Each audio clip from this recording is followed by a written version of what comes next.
La question que j'ai envie de vous poser directement, est-ce que l'électrification de la France, est-ce que c'est devenu vraiment un enjeu majeur pour l'attractivité de la France? Alors merci de la question Edwige, parce que c'est exactement l'objet de la présentation. Je voulais vous proposer un angle un tout petit peu différent de ce qu'on va aborder pendant cette journée, qui est la question de l'attractivité de la France. On fait un baromètre tous les ans depuis maintenant de nombreuses années, et ce baromètre, c'est un baromètre qui vise à évaluer l'attractivité de la France, c'est-à-dire la capacité de la France à attirer des investissements étrangers en France, et on fait aussi une comparaison entre ce qui se passe en France et ce qui se passe en Europe. Ce baromètre, il a été très mis en avant, notamment lors de Choose France, de ces dernières années, parce que la France, effectivement, est très bien placée en Europe pour attirer des investissements étrangers. La question qui s'est posée, c'était est-ce que encore cette année, c'était le cas? Et puis là, ce que je souhaite faire avec vous, c'est est-ce que l'énergie et l'électricité en particulier a un effet, est-ce que c'est un atout, un handicap dans le cadre de l'attractivité de la France et donc des investissements étrangers en France? Alors, première chose qu'il faut bien comprendre, c'est que le contexte mondial a un impact sur l'attractivité de l'Europe. Il est très clair. Là, vous voyez, je ne sais pas si vous voyez bien les courbes. En bleu, ce sont les investissements étrangers, en nombre d'investissements étrangers. Et puis, en gris, ce sont les emplois créés. Et vous voyez qu'en fait, on n'a jamais retrouvé les chiffres d'avant Covid. Alors, après le Covid, il y a eu un petit rattrapage. Et puis, on voit bien qu'à partir de 2022, c'est une décroissance. 2022, c'est plusieurs choses. C'est d'abord la guerre en Ukraine, la crise évidemment de l'énergie en Europe, et puis c'est également, avant Trump, Joe Biden avec l'IRA, l'Inflation Reduction Act, qui va subrepticement rediriger un certain nombre d'investissements plutôt vers les États-Unis, plutôt que dans d'autres pays du monde, et notamment plutôt que de l'Europe. Et puis la question globale de la compétitivité européenne. Tout ça, ce sont trois raisons qui font qu'il y a moins d'investissements étrangers en Europe aujourd'hui par rapport à ce que ça a été en 2016 ou en 2017. Alors, si on regarde la France, bonne nouvelle, et d'ailleurs c'est ce qui a été mis en avant au château de Versailles, c'est que la France, pour la 7e année consécutive, reste numéro 1 en Europe en matière de territoire qui attire des investissements étrangers, devant le Royaume-Uni, devant l'Allemagne, et ça c'est plutôt une très très bonne nouvelle. La mauvaise nouvelle, c'est que ça baisse aussi en France, et que la baisse en France, elle est plus marquée que celle du Royaume-Uni, elle est plus marquée que celle de l'Allemagne.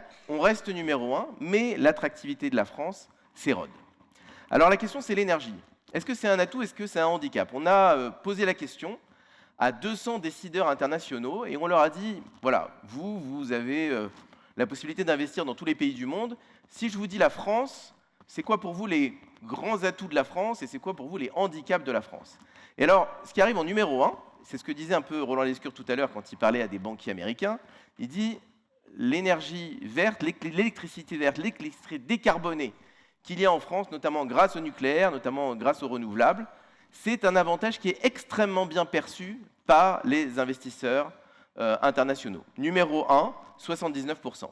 Vous voyez qu'il y a d'autres, évidemment, à toute la France, hein, l'infrastructure de transport, l'infrastructure logistique, une main-d'œuvre qualifiée, des pôles d'excellence, on va y revenir plus tard. Mais ce qui est intéressant, c'est que quand on leur dit mais quels sont les handicaps de la France, et là on a le coût de l'énergie. Le coût de l'énergie, 19% seulement disent que c'est un atout. Et ça, mes collègues, en fait, lorsqu'ils ont vu ces résultats, sont venus me voir en disant est-ce que c'est pas un peu paradoxal? Ils sont très contents de l'électricité verte, mais ils se disent finalement que le coût de l'énergie est finalement un handicap. Et surtout, je leur dis, oui, d'autant qu'en plus aujourd'hui, le coût de l'électricité en France est quand même relativement compétitif. En tout cas, par rapport aux autres pays européens, il est même très compétitif. Alors, comment expliquer ça? Moi, je l'ai expliqué par trois choses. La première, c'est la comparaison internationale. Oui, évidemment, par rapport aux autres pays européens, la France est compétitive. Mais si vous le comparez à certains États des États-Unis ou si vous le comparez à la Chine, là, il y a une question. Et quand un investisseur doit arbitrer, eh bien, évidemment, il doit se poser ces questions-là. Deux, c'est la mémoire de la crise. Moi, j'appelle ça aussi la persistance rétinienne. Ça a été quand même un cataclysme, cette crise du prix de l'énergie, du prix de l'électricité notamment en 2022-2023.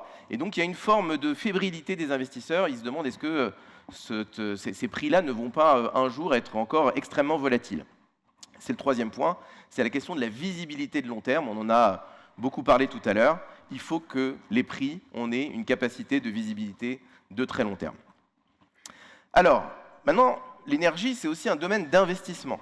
Il y a des domaines d'investissement qui baissent aussi, c'est-à-dire qu'on investit moins en France et en Europe sur l'énergie, je l'ai dit, hein, il y a parfois un certain nombre de redirections d'investissement dans d'autres régions du monde, mais la France reste quand même numéro 1 pour les investissements bas carbone en Europe.